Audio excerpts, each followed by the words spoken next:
Assalamualaikum warahmatullahi wabarakatuh. Kak Sugri Parwadi, Komandan Ramang, mudah-mudahan sehat walafiat, ya di lindungan Allah Subhanahu wa Ta'ala.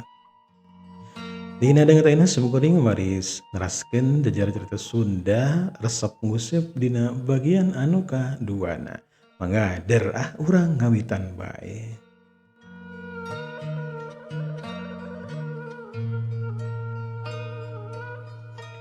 Mang salam harita, wanci maghrib, jalma-jalma, aya nu kamar masjid, aya oge anu caricing di mahna sewang-sewangan. Suara jangkrik ciang-ciang bebenceg geus disarada patembalan jeung pada baturna. Sedengkeun mangsa alam harita kalodo menikeun ka hade, mangsa alam peuting harita teh keur mah henteu hujan, katambah cahayana ge bengras. Cahaya anu moncorong ti mana ti luhur nyatana tina bulan. Bulan jam sakitu teh geus nembongan.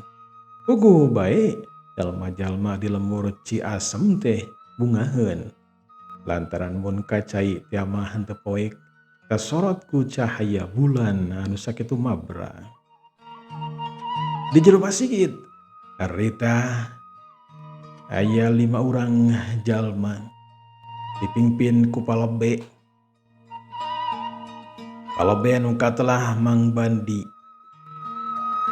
Murid-muridna aya opatan. Nyatana si Bohim, si Osir, si Roni, jeung si Kurdi anakna palebe. Sok sanajan hoream-hoream oge.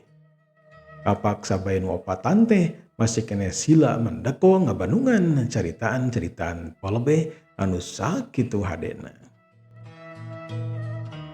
Dengekeun ku syarreanya ngeunaan surah Al-Fatihah teh lain surah ecek-ecek lain ieu teh. Tapi surah anu sakitu hebatna. Naon anu jadi sabab jeung lantaranana. Sabab ieu surah Al-Fatihah teh surah anu bisa mukakeun lawang hate. Anu bisa mukakeun lawang rejeki jeung rea-rea deui. Pokona nama anjeun opatan kudu bisa ngalaksanakeun parentahna nu aya dina ieu surah Al-Fatihah.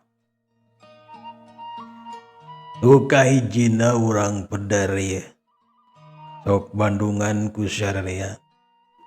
Urang pedar nu kahijina bismillah. Bismillah teh di dieu teh ngucapkeun bismillah kalayan asmana Allah. Saterusna aya Ar-Rahman jeung Ar-Rahim. Di dieu teh masalahna masalah puji ka Allah nya. Masalah puji puja ka Allah. Mun tiama di antara aranjeun aya anu muji tong kembung irung, tapi kudu disanggakeun ka Gusti Nu Maha Suci Allah Azza wa Jalla. Kumaha nyebutna? Nyebutna alhamdulillah. Palebe terus-terusan cacarita ngajelaskeun surah Al-Fatihah ti mimiti bismillah. Medarna bismillah oge sakitu lilana. Anu opatan teh jarenuheun pisan geus elek kesekeng hayang geura beres. Bae manehna mah hayang geura indit kaluar ti masjid. Nyari laku di lama waktu teh nyerelek. Sok sanajan palebe teh can rengsing ngabahas bismillah, tapi wanci isya harita kapegat. Tapi wanci teh kapegat ku wanci isya. Si Bohim dititahdan ku palebe celengkeung harita adzan menikan ka bedas. Puguh wae jalma-jalma teh ngadengan nu adzan tarik mah buru-buru ke masjid. Nyasa terus nama jalma-jalma di lembur Ciasem anu inget ka Allah mah ngejalankeun salat Isya berjamaah. Sedangkan anu teu inget ka Allah mah di imahna bae cicing we seperti Nabah Atma Ambu Patim sidira anakna jeung nyilisna caricing bae di imahna Ari nyilisna mah nyaho manehna mah kana bag-bagan agama tepati teuing manehna mah tepati hare-hare teuing dina ngadenge azan teh langsung mae dekul ngajalankeun kewajiban salat Isya.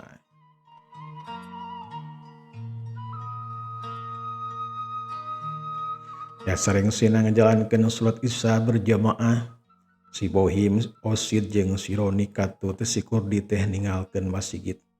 Meulaan anu jadi bapana nyatana palebe Mang Bandi. Ari Mang Bandi mah jeung anu sejena bapak-bapak kitu nya.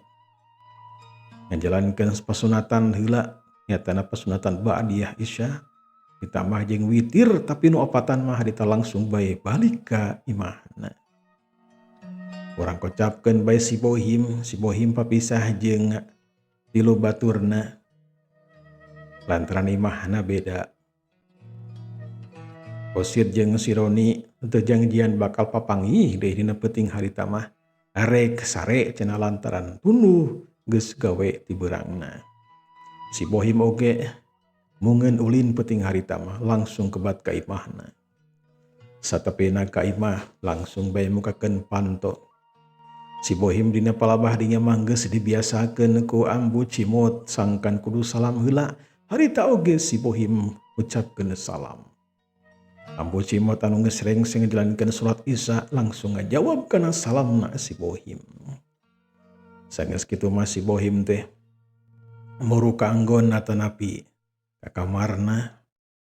Golehewe langsung ngagolir dina kasur anu geus lepet. Langsung bae diharudum ku samping ker bae si Bohim harita sare menikeun ka tibra. Senengkeun Ambu Cimot mah henteu waka sare. Ambu Cimot harita wiridan heula saterusna mah Ambu Cimot teh geus biasa maca surah Al-Mulk samemeh sarena teh. Geus tibareta keneh Ambu Cimot masuk ngadawamkeun surah Al-Mulk, maca surah Al-Mulk samemeh sarena teh. Naon cenah tujuanana sangkan bebas tina siksaan kubur mun teh mah geus maotnan, mun teh mah maot engke.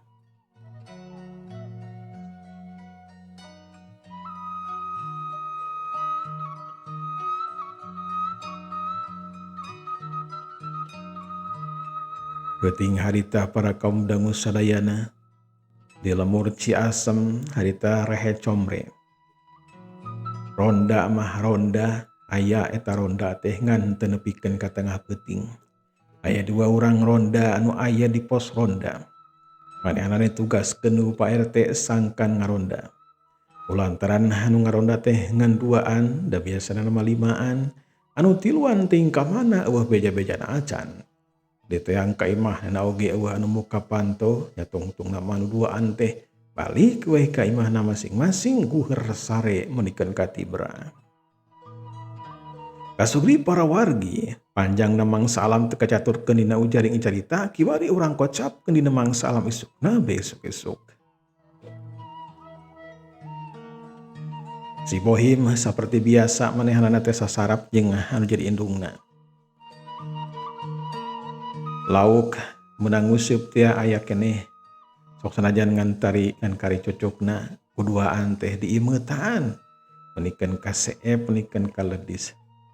Cocokna oge ku si Bohim menikeun ka diletakan lantaran manehna mah hayang keneh sangu mah aya ngan deungeuna ngan lauk-laukna hungkul ditambah we ku cabe oge uyah sangkan leuwih nikmat daharna.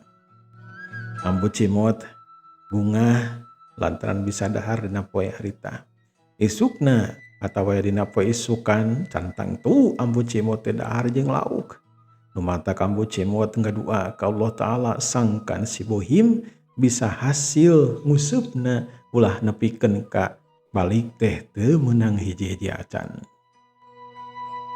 Sanggeusna dahar ambu cimot pok cumarita ditujukeun ka si Bohim. Si Bohim harita keur nyarana we kana bilik imahna sanggeus kukumah jeung meresan urut daharna.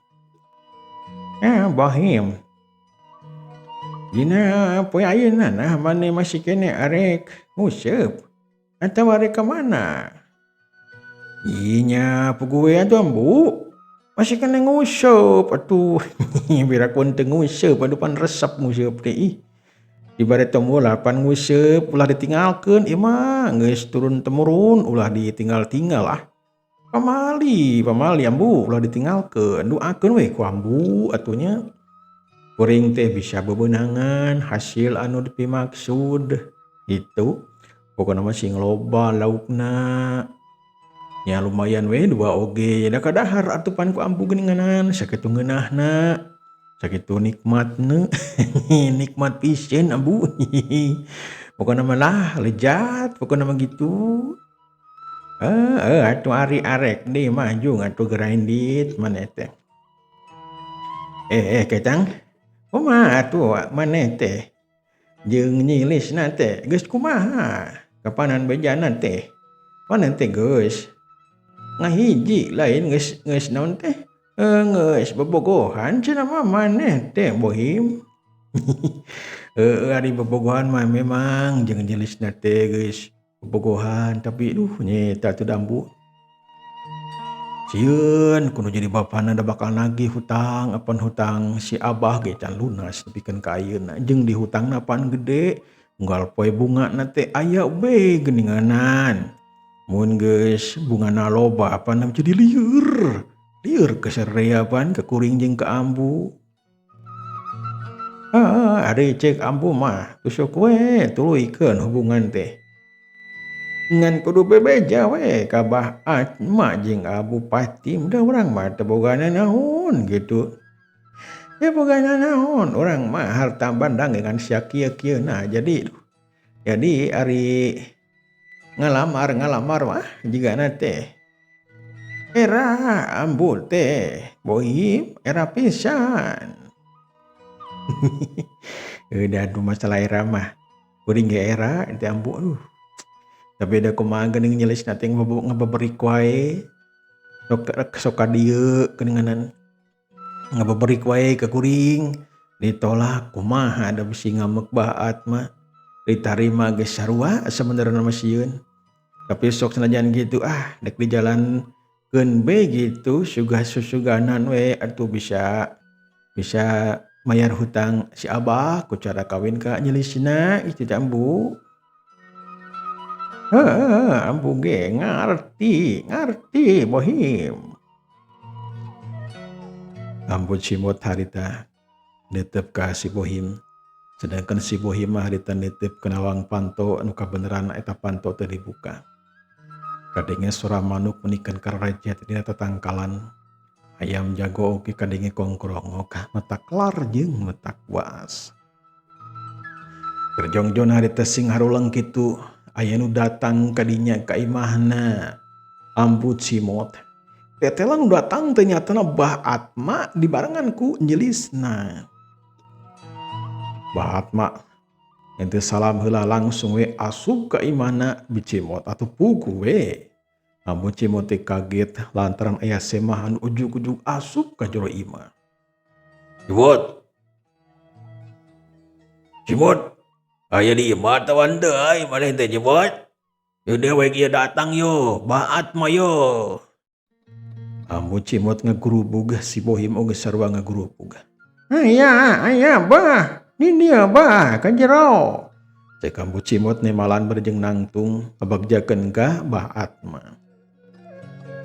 Bah Atma bungaheun lantaran pit bumi aya. Ambu cimot nyolongrengkeun leungeun sasalaman ku Bah Atma hari tadi tampanan ngan saeutik. Kituna teh manehanana berjeng pok cumarita. Dewe geus sagedeung ya perlu ya. Sok diuk lah. Ya si Nyai ge dibawa ngajai ka dia ya. Kurang diuk. Aya anu nek dibejakeun sabenerna mah ieu teh. Mangga bah semangga. Ambu cimot diuk baat mak jeung nilisna diuk si Bohim mah tadi gida diuk. Teu sasalaman aja jeung bah Atma lantaran kasima ku kelakuan bah Atma anu langsung asup ka Jawa Ima. Sangeusna dariuk mah harita bah Atma langsung wae cumarita kabejakeun ngeunaan hubungan si Bohim jeung Nyi Lisna teh. Ieu. Ngeunaan hubungan si Bohim jeung si Nyai kula moal bisa nuluykeun euy. Lantaran beda tingkatanana. Beda levelna. Dewek mah jalma beunghar, loba harta, bro di juru bro dina panto ngelaya di tengah imah teu kawadaan. Sedangkan maneh mah cimot jalma miskin, si Bohim jalma miskin, loba hutang. Kadewek oge hutang 100.000 leuwih can dibayar.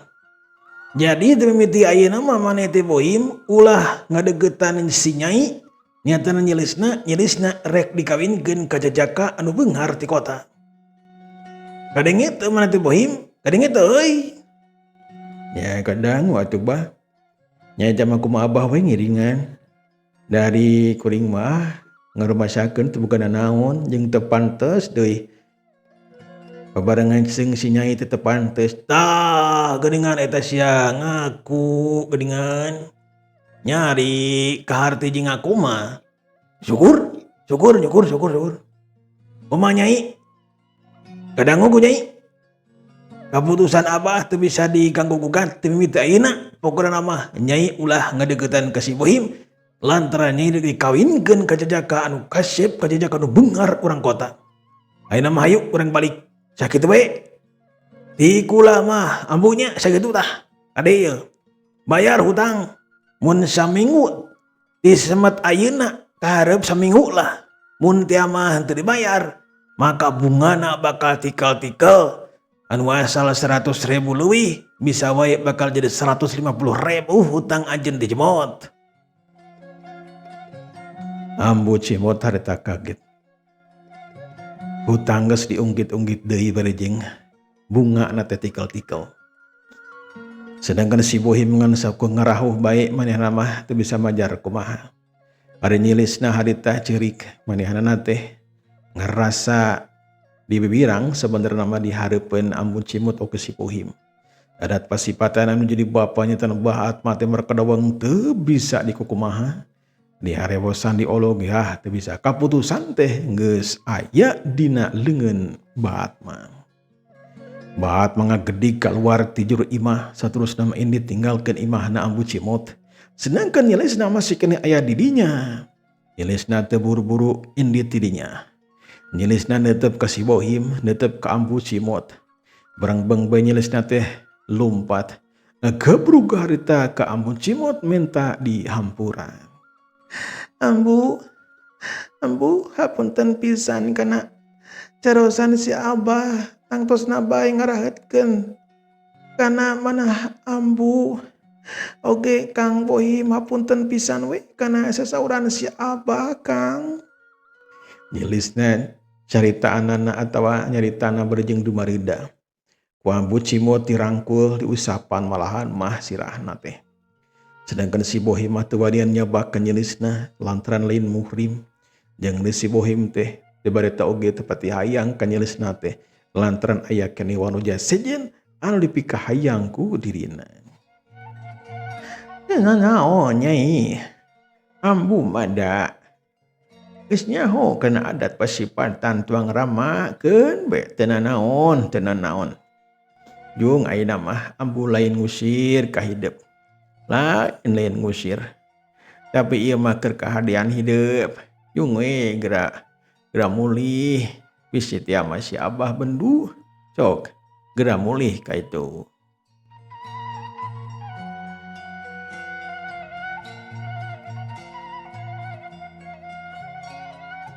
Sok sanajan nyilisna teh mungeun balik ti dinya. Tapi ku Ambu Cimot teu lelemu malahan mah dihudangkeun saterusna mah dijajabkeun kaluar ti imah Nabi Cimot nyilisna sok sanajan embung oge harita berijeng rembay ku Cimata yen ditinggalkeun imahna Ambu Cimot.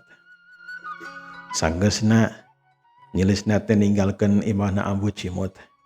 Ambu Cimot harita rek diuk manehanana ngarasa sedih, si Bohim oge sarua sedih. Hutang anu jadi bapak beuki lila teh beuki ngagedean, engke mah bisa wae bakal tepi kana 100.000 mun bulan eta teu dibayar sapeser-peser acan. Si Bohim jeung anu jadi indungna teu cumarita sakemek-kemek acan. Diuk we harita dina Bang Barung barijeng nitenan di tempat-tempatan teh loba hayam anu keur arulin. Dilaku dilama sadar kana eta kaayaan si Bohim teh langsung we manehanana mah indit tinggalkeun imahna nyokot jejer useup saterusna mah neangan cacing. Ku Ambu Cimot ngan diteuteup wae teu cumarita da geus ngarti yen si Bohim teh pasti bakal ngalalauk ka situ kararas. Sanggeus rengsen ngala cacing geus tarap ti mah make dudukuy si Bohim teh dudukuy kalabagan indit weh miang ninggalkeun imahna. Pocapkeun harita nyilisna geus tepi ka imahna. Bahat mama geus aya ditepas manehna mangga baheuhai we barijeng di hareupeunna teh aya cikopi panas. Rokok ge rokok bodas barijeng eta rokok teh hargana mahal, serbung we. Menikeun kabangun anu nikmat. Ari Ambu Patim aya di dapur keur popolah bae unggal poe na teh popola we eta mah teu nyieun naon. Nganda memang kitu. Ambu Patim mah sok popolah wae. Yen cucur mah, yen kueh ali mah sagala-gala be. Nyilisna langsung muru ka dapur babejakeun nu jadi indungna kitu kieu. Dina waktu bebeja teh Ambu Patim mah geuninganan bet saruana jeung Mbah Atma. Nya Nyai, bener eta teh caritaan si Abah teh da memang maneh teh ulah bebarengan jeung si Bohim. Si Bohim mah jalma miskin teu boga naon, pagawean ge ngan nguseup jeung nguseup we eta teh. Ngapoe dek nguseup we, nguseup. Ari Nyai dek di paraban naon? Piraku. Nek di paraban jajar useup jeung cacing, sing mikir atuh Nyai teh.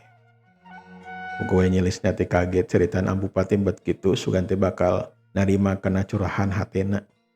Manehna teh bete curhat kanu jadi indungna, tetela indungna teh dengan sapagodos pisan hatena teh jeung Mbah Atma teu sapagodos jeung hatena. Tetela Ambu jeung Abah teh geuning saruana. Ari kayang mah teu kitu Ambu. Ambu jeung Abah teh ulah nindes ka jalma miskin, ulah. Lantaran hiji mangsa mah bisa bae jalma miskin teh jadi beunghar. Bisa bae Abah jeung Ambu teh jadi jalma miskin. Allah maha kawasa Ambu. Allah mah maha kawasa ngarobi jalma. Jalma miskin ge bisa jadi jalma beunghar kalayan gancang. Sabalikna jalma beunghar oge bisa jadi jalma miskin kalayan gancang. Ulah sombong, ulah adigung Ambu. Puguh bae ceritaan nyilisna teh nyinggung kana perasaan Ambu Patim. Naon maneh teh ngomong kitu lisna? Nyanyahonan kolos ya teh. Cicing angguran mah cicing. Ambu Patim mari tengah gebes kalau jadi anakna. Malahan mah leungeun ge geus ngecerebebeng dek nyaboka nyilisna. Puguh bae nyilisna teh menikeun ka murengkeud. Manehanana undur-unduran lantaran sieun kudu jadi indungna nyatana Ambu Patim. Nyilisna teh tadi teh geus ceurik ayeuna katambah deui. Ku caritaan Ambu Patim anu teu sapagodos jeung hatena. Nyilisna malikeun badana saterusna mah manehna teh indit ka kamar. Langsung bae dina tepi ka kamar teh ngagubrag nyuuh kana bantal berjeng ceurik.